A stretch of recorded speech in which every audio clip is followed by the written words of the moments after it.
So I got one last real quick review for the month of October. This is Trick and Treat. It is an RPG Maker game about, obviously, some trick-or-treaters.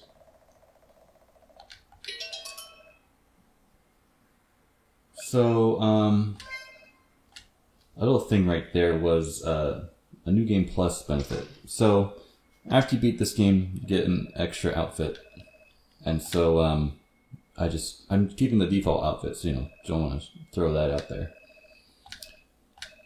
But, today is Halloween. If you get that wrong, she just tells you you're wrong. There are achievements for this game, and so one of them actually is getting Halloween right. If you want to get that one real easy. So yeah, this obviously made an RPG Maker, uses a lot of basic assets. However, the character sprites, of course, are original looking. I'm just going to go ahead and talk over the dialogue here. You can read it if you really want, but I mean, this is a free game on Steam, so you can just go ahead and play it for free if you find this intriguing enough.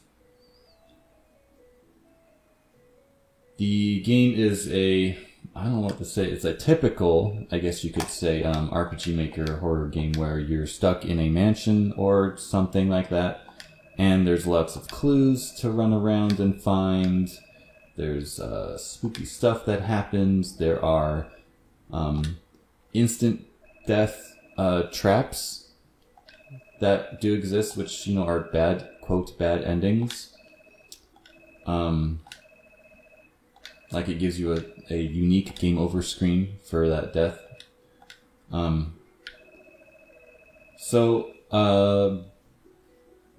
There is a little trickery to getting this to work with the controller. It does have natural controller support, but you do need to press F1 to go into the controller settings, and the controller settings for RPG Maker games are confusing because the in-game buttons are A, B, C, X, Y, Z, L, and R, where those do not correspond to keyword keys directly. They are assigned, and it's hard to remember exactly what it is that does everything. Typically C is the talking button, and then I think A is what you can use for shift to run in this game. A good point to look at here is F5 is full screen. If you use Alt-Enter on like a widescreen monitor, like I have, then it'll stretch the image. But if you press F5, then it'll fit it perfectly like this letterbox size. F6 is, if you're playing in windowed mode, it'll just increase the window size. So you can do that if you want. And F12 is, of course, a handy go back to title if you're trying to do stuff. So yeah, so you can hold a button to run. We're going to go up here to the castle, where we're going to trick or treat and get locked inside. Well, not really locked inside. We sort of choose to stay inside because we get separated, and we try to find the other person, Charlotte. So I'll just go ahead and run up here. You can take time to explore if you want. But yeah, I'm going to try to keep this review pretty quick. So the premise here is we go inside this castle, mansion, whatever, and this guy with a robe, and he's very pale. He tells us that we're here for a party and a game, and he disappears, and Amelia runs after, trying to find, and we get separated, and it's too late to find her again. You want to talk to this guy right away, John. He's going to give you this flashlight, which surprisingly you do need to complete the game. As it's telling you right here, the way you use most items is you open your menu and actually need to select the item. Now it says you can press Z to turn it on and off.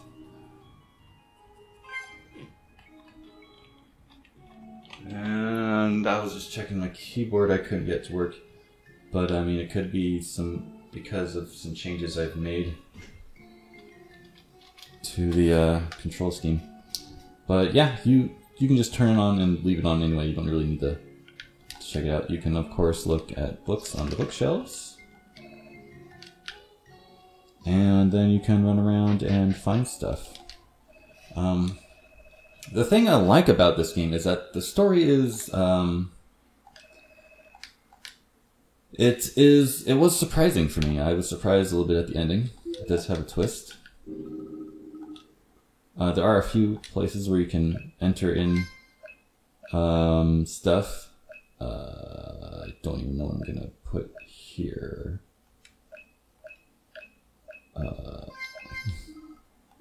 Yeah. Anyway. These floating books here are the save points. There are multiple save file slots. 16 it looks like. I've got a few here saved. I'm going to not save, because I don't really want to save any of this. You can break barrels. And sometimes there's stuff in them, sometimes there isn't. And then of course there's the typical spooky stuff. Now, what's interesting about these two rooms, I don't know why they did this, but it's really messy on that side.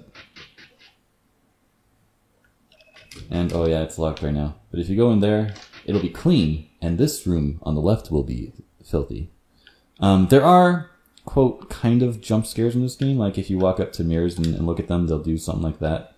They're all kind of different.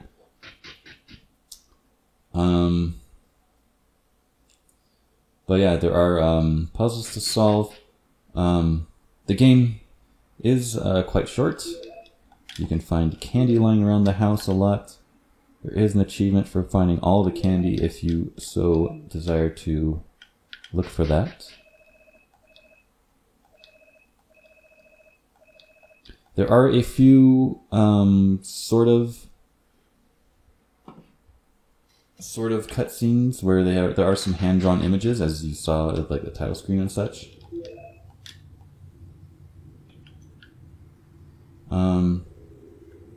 So like here in this room,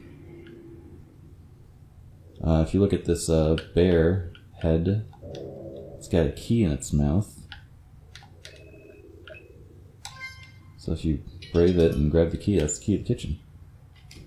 Oh, I can't go out that way. I'm just going to go ahead and go up this way. And yes, that was something that appeared in the room. And you can go back in to see it if you want. But I'm just going to go ahead and skip ahead, go to the kitchen, just to show off that one point I wanted to make. Ghosts are appearing more in the main room there. Alright, this is the kitchen up here. Again, you have to open your menu and use items in order to do most things. So you need to remember that. So like this room is clean now, and that room is filthy. Interesting, right?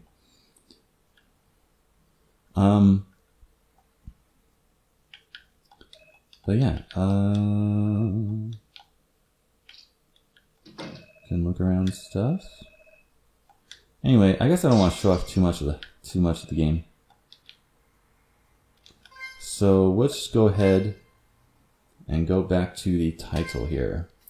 And so after you beat the game, or maybe even get the true ending, you unlock the extra, which is a little room that you go to that has like some extra stuff in it.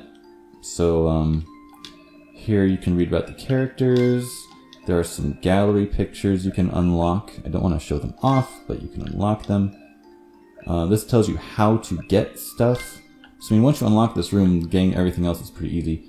This actually specifically unlocks when you get the true ending. So I guess you can get any normal ending, and this room will unlock. And this chest tells you about the sequel game, which reading the description of the game itself on Steam before playing this, I thought it was like, what does this have to do with anything? And it's funny because finding out the real ending of this game makes sense why there's a prequel sequel game. So that's cool. I might actually go play it now. But yeah, you can talk to these people and get some unlocks. What is good about this game is that to unlock extra things, you do not have to restart from the very beginning. You can just reload your save near the ending if you saved at the correct spot. And you can redo the ending to get the different endings. There is a achievement for like starting the game with that extra outfit that you gain from the true ending. So you do have to beat the game a minimum of 2 times all the way through in order to unlock everything. But that is not to get all the achievements. You can get all the achievements much sooner. But yeah, this is my speedrun file where I beat the game the second time. As you can see, it's beatable in less than half an hour if you know everything that you're going to do and you skip all the dialogue and stuff. Otherwise, it will take 2 hours at least. I know these files are just a little bit over an hour, but I would say about 2 hours because this doesn't include deaths. It doesn't save after you die. And if you get stuck for a long time and you just goof around and kill yourself anyway, then it doesn't count that time either.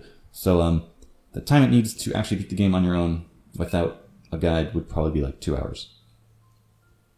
And then with the guide, or just knowing what to do, would be like half an hour. So yeah, that is Trick 'n Treat. I definitely, I would recommend it. It's a fun little game. It's free, of course. So, I mean, why not recommend a free game if it's not bad? So yeah, that's the game, and that's the end of October for this year. So happy Halloween, and I'll see you in the next video.